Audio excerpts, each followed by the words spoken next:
Olá, boa tarde! Estamos então no ar com a nossa segunda aula do curso Comunicação e Oratória, 100% gratuito, 100% online. Espero que você já tenha assistido a aula 1 e aproveite bastante as dicas da aula 2. Na aula 1, nós terminamos o elemento verbal introdução. E hoje, então, nós vamos continuar com os elementos verbais da comunicação e oratória. Então, o que nós vamos aprender hoje? Bom, gente, nós vamos falar sobre parágrafos de conexão, o desenvolvimento e as metáforas poderosas que acontecem lá nas considerações finais. Então, parágrafos de conexão é aviso que marca o fim de um tema e o início de outro tema. E isso é tão importante na nossa oratória porque nós deixamos claro para quem estiver nos assistindo, para quem estiver nos ouvindo, sobre o que nós vamos falar. Então isso é muito importante. Quebra o estado de espera da sua plateia, porque a plateia sabe exatamente o que você vai estar colocando nesses parágrafos de conexão. Ela sabe qual será o próximo assunto. E a gente pode incluir nos parágrafos de conexão, por exemplo, chamadas de interesse. Gente, nos próximos itens nós vamos estar falando de algo muito interessante. Não percam a próxima parte. E daí você vai estimulando as pessoas a continuar te ouvindo e prestar atenção naquilo que você está colocando. Então vamos um pouquinho mais sobre a importância de falarmos, né? Sobre um assunto e transferir para o outro. Então, assim, acabei de falar sobre o assunto X e eu vou discorrer sobre o assunto Y.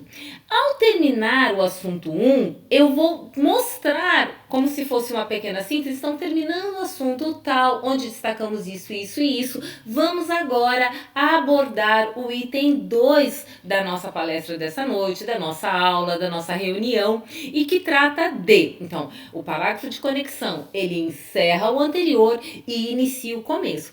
Presta atenção, porque nos próximos minutos vamos fazer algo muito importante para você e para sua carreira. Olha aquelas frases de estímulo que eu falei para vocês. Então, isso prende a sua plateia. Terminamos o assunto A, o assunto X, e agora nós vamos falar do assunto B, que é muito legal para a sua empresa, que é muito legal para o seu desenvolvimento pessoal. Prestem atenção. Se você tiver alguma coisa para anotar, ou no seu computador, ou no seu caderno, pegue, porque essa é a sua hora. Percebe que lá na conexão, além de eu juntar os dois temas, eu também estimulo a plateia a prestar atenção para os temas seguintes. Isso enriquece muito a sua oratória, ok?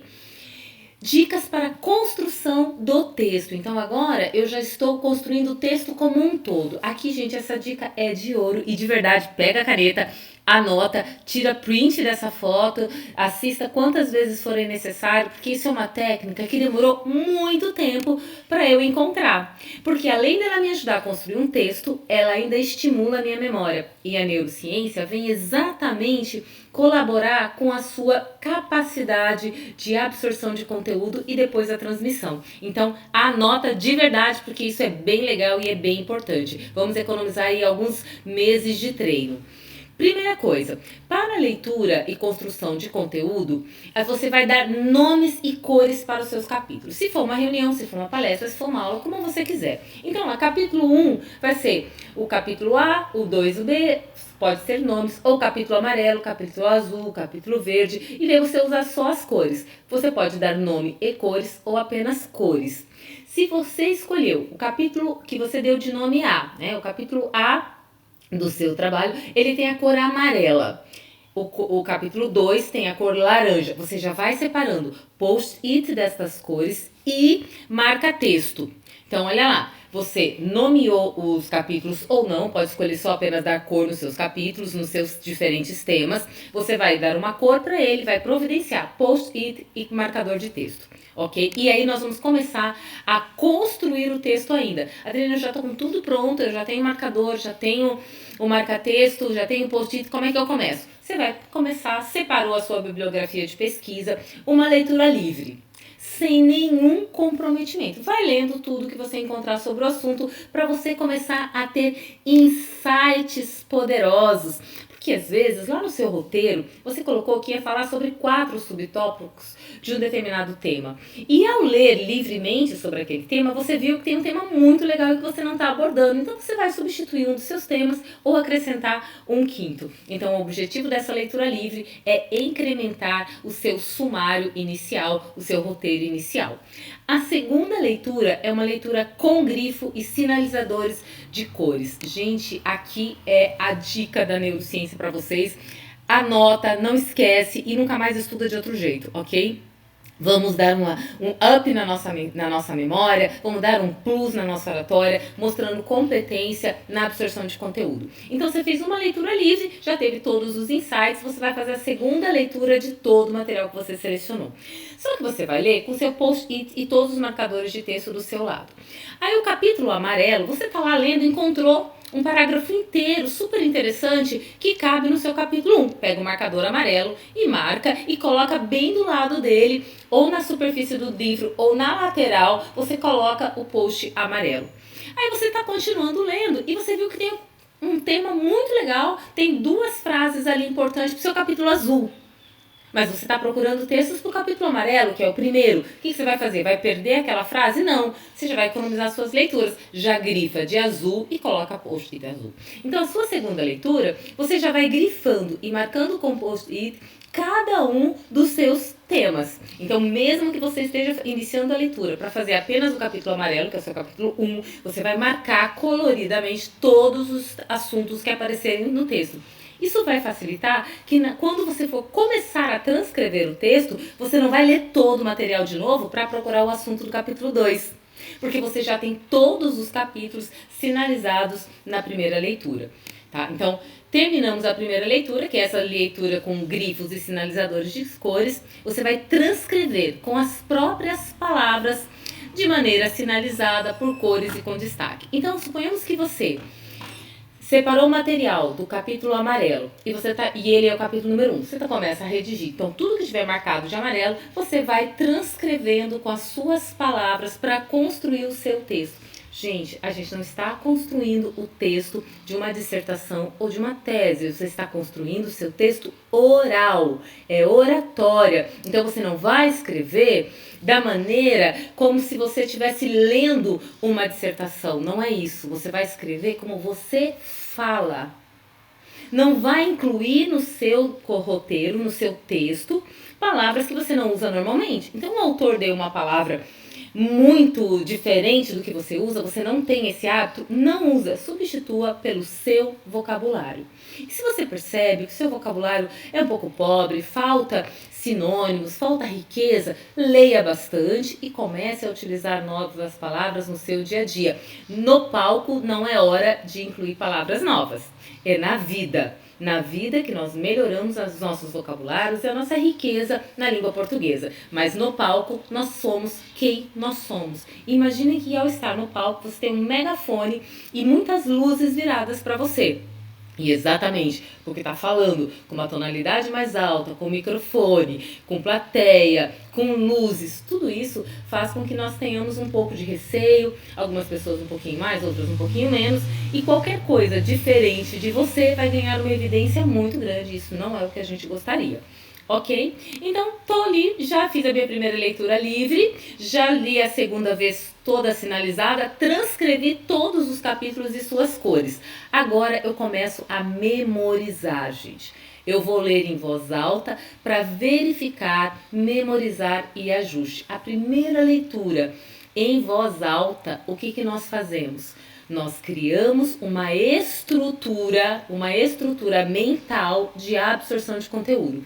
Aí eu fiz a primeira e, nossa, aqui não combina com a oratória da Adriene. Olha, a Adriene é tão mais doce, essa palavra tá tão pesada nesse contexto, eu vou substituir. Aí você faz os últimos ajustes, quando você bater o martelo, você pega o seu grifador e coloca lá, toda vez, capítulo amarelo, você passa o marcador no título do amarelo. Quando passar pro rosa, pro vermelho, pro verde, você grifa, vai mudando, vai mantendo o texto impresso seu.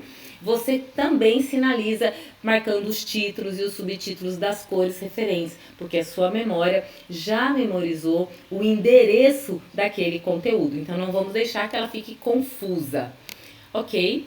E aí a gente tem então as considerações finais. Gente, aqui é muito legal, porque aqui é o seguinte: quando você já fez o capítulo 1, capítulo 2, já fez os parágrafos de conexão, desde o processo de introdução, durante todo o desenvolvimento, você vai chegar lá nas considerações finais. Elas devem ser síntese. E você pode usar diversos recursos para tal. Por exemplo, você pode usar mapas mentais, frases de impacto, perguntas poderosas para deixar a plateia um pouco, sabe, pensando ao final, levando uma moral para casa, uma lição. Isso é importante, tá? E o homem, ele é lúdico por essência. Então, o que eu sugiro para vocês? Que você leve histórias para o seu público. O que são essas histórias? São momentos de ganho de conteúdo. Então, o que nós vamos fazer? Eu apresentei um trabalho, uma palestra, uma aula, ou foi numa reunião. Nós falamos sobre liderança e exercício de poder. Puxa vida, Irene, esse é um tema interessante, né? Como trabalhar o poder dentro das organizações. Que tipo de metáfora eu posso usar lá nas minhas considerações finais? Bom, você terminou o desenvolvimento, aí o seu parágrafo de conexão vai ser algo parecido com isso. Bom, agora que nós passamos sobre o assunto 1, assunto 2, assunto 3, assunto 4, nós vamos então para os nossos momentos finais. Não deixem de prestar atenção, porque nós vamos contar uma história muito interessante que vai concluir tudo aquilo que nós falamos hoje durante essa noite, durante essa reunião, durante essa aula. Já percebe que no meu parágrafo de conexão entre o desenvolvimento e a consideração final, eu já dou uma pitadinha de frases estimulantes. Fique comigo, a gente ainda tem mais coisas para acontecer. E aí você pode, depois de ter concluído o tema, fazer uma metáfora poderosa. Por exemplo, eu tenho uma história que eu gosto muito de contar sempre que eu falo sobre poder. Eu espero que vocês não conheçam essa história ainda, porque a dica da metáfora poderosa é que ela seja sempre inusitada. Então, se você puder evitar aquelas histórias de monge, do sapinho que caiu e não escutava, e ele pensava que as pessoas estavam dizendo para ele subir, estavam dizendo para ele que ele não consegue.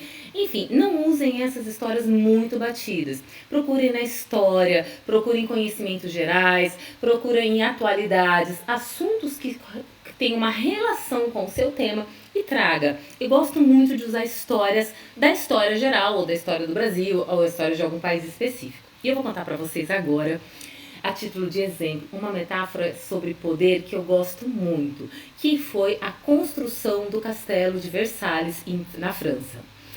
O rei XIV, Luís XIV, chamado muitas vezes do rei poderoso, porque ele era extremamente vaidoso, ele tinha uma vaga para o primeiro-ministro. E o seu ministro de Finanças, Miguel Foucault, ele tinha uma ambição muito grande a sair das finanças e ser o primeiro-ministro, ser o braço direito do rei.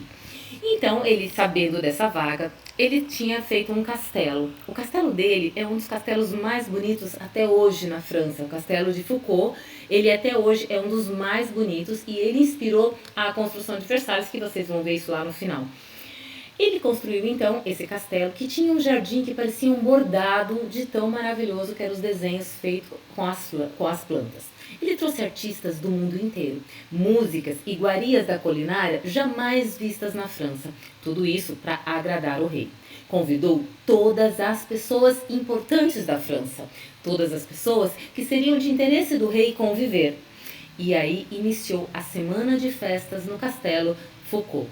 Essa festa ficou tão famosa e tão importante que as pessoas só falavam deste evento. E durante todos os dias, o rei foi surpreendido por inúmeros espetáculos. E durante esse espantamento, essa surpresa do rei, as pessoas parabenizavam Foucault. Nossa, que coisa mais linda, que maravilha, você realmente é surpreendente, essa casa é maravilhosa, não tem nada igual em toda a França. E aí, no dia seguinte, quando encerrou as festas, o rei mandou prender Miguel Foucault, alegando que ele havia roubado os fundos da França. E sua família ficou desprotegida e Miguel Foucault acabou falecendo na sua prisão. Dessa história, nós entendemos que nunca podemos utilizar o poder em benefício próprio quando não conhecemos o adversário. Ao invés de surpreender o rei, Miguel Foucault estimulou a sua inveja. E como o rei é mais poderoso, para aplacar a sua inveja, ele destruiu tudo que se referia a Miguel Foucault, exceto o seu castelo, que ele durante muito tempo teve um outro nome a pedido do rei, e o rei, ainda não satisfeito em ter vencido Miguel Foucault, ele fez um outro castelo, 10 vezes maior, chamado Versalhes, com um jardim 50 vezes maior do que o jardim original. E até hoje nós sabemos que o Castelo de Versalhes é um dos mais bonitos e mais importantes obras da arquitetura do mundo. Espero que vocês tenham gostado desse nosso encontro e semana que vem temos mais uma aula de comunicação e oratória 100% online, 100% gratuito, e aí nós vamos estar terminando alguns elementos e eu espero muito, muito que você tenha aproveitado esse nosso momento e aproveite esses conhecimentos. Um grande abraço, até semana que vem!